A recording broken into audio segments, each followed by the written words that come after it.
what I'd like to do is just show you what I would make for a typical lunch. When I talk to people about losing weight, particularly when they're trying to lose weight in preparation for bariatric surgery, but in any circumstance for people that want to try and control their weight, I always talk with them about how it's so important to control their insulin levels. So insulin is the hormone that not only controls our glucose levels, but really controls the way our body handles calories. Insulin is the hormone that decides whether we store calories or burn calories. And without insulin, we cannot store calories. So we cannot grow big, we cannot grow fat without the presence of insulin. And as you'd expect, if insulin is too high, too much of a good thing, that's part of the problem when I have patients that are carrying too much weight. So insulin reduction is one of the main themes that we need to concentrate on when we are deciding on what we eat. So lunches in particular can be difficult because they're often based around bread and other refined carbohydrates. I eat 2 meals a day, so I don't tend to eat breakfast. So most of the time, by the time I eat my lunch at about, say, 12:30 or 1 o'clock, I haven't eaten for about 14 hours. So I'm pretty hungry. Most things taste pretty good. So these are just some ideas of what I might eat for lunch. The idea being that while I want to break my fast with something that's filling, I don't want to elevate my insulin levels too high, and I don't want them to stay up for too long, because it's the effect of these chronically elevated insulin levels that impact our metabolic health in the long term. So I'm making my lunch for tomorrow. I've got some roast pork. These are pretty cheap. I get them from a Chinese shop. And I'll tend to make some sort of animal protein, cook some sort of animal protein on the weekend, so it's free and available through the week. Pork's pretty good. Chicken thighs are reasonably well priced. 10 or 12 chicken thighs using 1 or 2 at a time will last you through the week for your lunches. And I've got a few other bits and pieces which we'll talk about as we go through. The principles that we go by with a diet that is aiming at not elevating insulin levels too high is that we're always going to prioritize protein, and that can be any source of protein, but animal proteins are particularly good at giving us what we need. So we prioritize protein. We don't need to be afraid of fats that come with that protein, so natural fats, including the fats that come with your protein, such as chicken skin, such as the fat on this pork. I don't really mind that they're saturated fats, that they're natural fats. Humans have evolved with those fats through tens of thousands of years, so they're not problematic. Eating fat doesn't make us fat. It's eating refined carbohydrates and simple sugars that makes us fat. So I'll typically just cut off myself 2 or 3 slices of this, and again, I don't worry about the fat on there. I mean, some people don't like the taste of fat, and that's fine, but it certainly doesn't give it doesn't cause an issue with respect to metabolic health. In fact, a diet with fat in it has been something that humans have eaten for tens of thousands of years, and our systems have evolved to cope with that. Eggs, so other sources of protein, like I said, chicken thighs, any forms of meat. Lamb and beef, pretty expensive at the moment, so I don't tend to eat a lot of it. In terms of fish, so oily fish is really good, if you don't mind it. Sardines, a bit old-fashioned, but really well priced. I mean, this cost me about $1.70, and that's enough protein for a meal. It's got lots of that omega-3, which is kind of an anti-inflammatory essential fat, so that's good. Tuna, I don't like it so much. The omega-3 level's not quite as high, but some people prefer the taste of that. But I won't mix those all in together. I tend to kind of mix everything in, and some people look at it and go, well, does that taste okay? But to be honest, when I haven't eaten for 14 hours, pretty much anything tastes pretty good.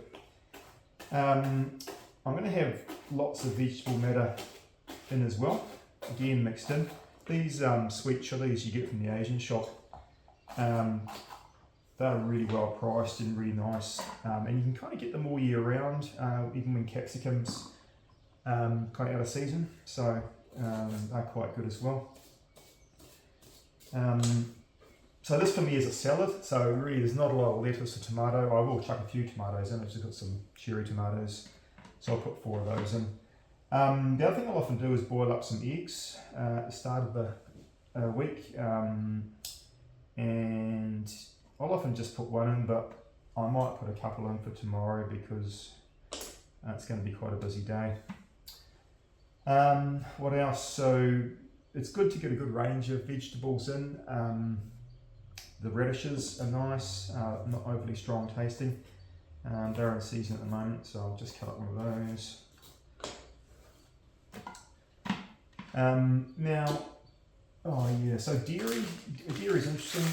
Dairy is really good for us. It's expensive at the moment, so I'm not going to use a lot, but I'll just cut up a couple of bits of cheese. Dairy is one of those foods it's one of the very few foods found in nature that has got all 3 of the main macronutrients, so carbs, protein and fats in it. Yes, the fats are often saturated, but again, I think they've been overly vilified in the past. So I think some dairy is good for you, and I'll put a bit of cheese in there. It's got calcium and other bits and pieces. Canned beans, really underrated. I mean, this is about $1.20, and they're a really good source of fibre. Lots of protein, lots of nutrients. Any carbs in them are quite complex sort of carbs, so and really economical. Baked beans are kind of not the worst processed food in the world, but that's kind of good beans in a really sugary, salty sauce. So probably better off to buy the various forms of canned beans apart from the baked beans. So kidney beans, cannellini beans, chickpeas, whatnot. I'll just put a few of those in. You can rinse them if you don't like the slightly gloopy sauce that comes with them. I don't tend to mind. Like I said, I'm pretty hungry by the time I come to lunch, so I'll probably just eat it down. Fermented stuff's really good for us, and it kind of makes things last. So I think we had some cabbage that was kind of at the end of it, coming towards the end of its life, and chucking them in some vinegar kind of preserves them. Some beans, carrots and bits and pieces, so I'll throw some of them in as well. Adds a bit of tang. Fermented foods are kind of a whole other topic, but it's really good for us. It's got a lot of these things called short chain fatty acids, which have a number of quite good metabolic effects, but there you go.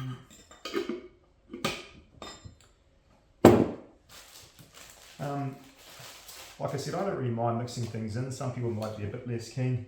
Going to put a little bit of kiwi fruit in just because I think it's seasonal at the moment. Got lots of vitamins, bit of fibre, leave the skin on.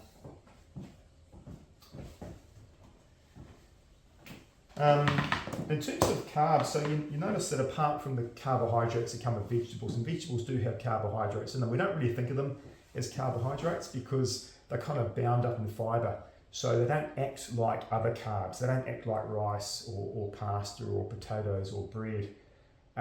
So it's sensible not to really think of them as carbohydrates as such, because they don't tend to push your insulin level up.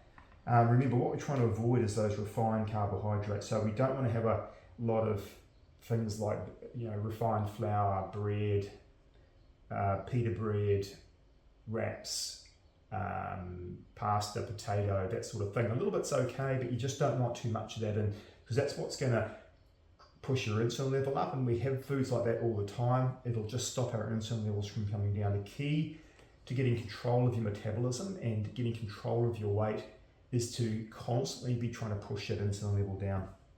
I'm going to put a little bit of carb in here though, and I'm going to use black rice. So black rice is nice, it's cheap. I just cook some up over the weekend, and you don't eat a lot of it. Like you wouldn't eat a bowl full of black rice with curry on it or something like that. But it's more tasty than white rice. It's kind of nutty, and because it's an unprocessed form of rice, it's still kind of got a husk on it. So the glucose response and the insulin response is much lower. It doesn't push our insulin levels up quite as high. So I'm just going to put a little bit in just because it's quite nice and gives my whole meal a little bit of a nutty kind of taste.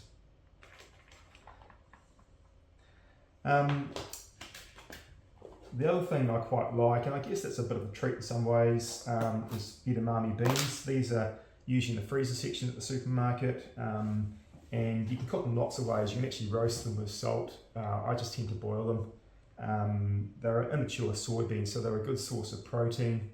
Again, you don't need a whole lot at once, but they're quite tasty chucked in my salad as such. I think I'm just about done. You can see it's quite a big meal. Like, for me, I think my lunch is my main meal of the day. It's the meal I kind of break my fast with, if you like. So I want it to be filling. It's got to kind of last me through to the evening, and it does.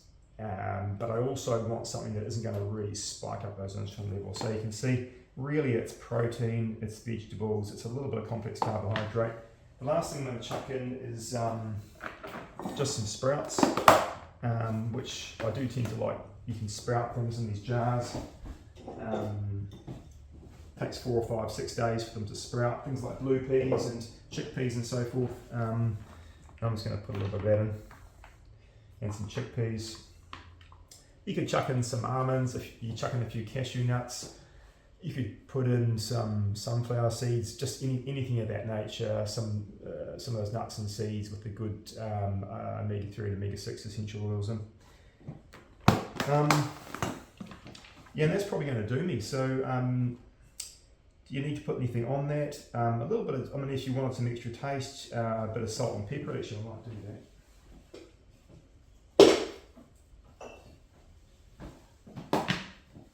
Oversized pepper grinder for my birthday.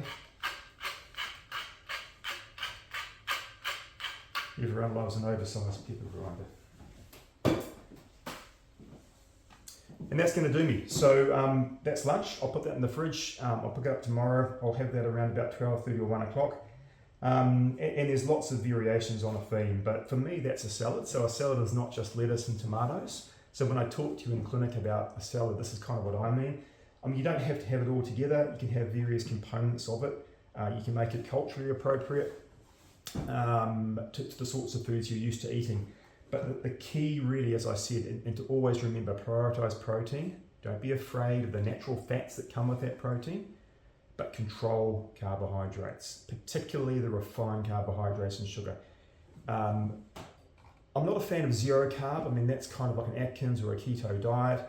Yeah, it's effective. You'll go into significant ketogenesis when you do that, but it's quite hard to sustain in the long term. I think controlled low volume carbohydrates is the key to a sustained diet, because you can live like this for a long time.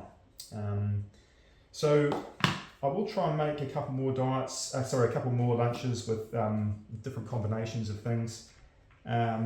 So I'll see you in the next video.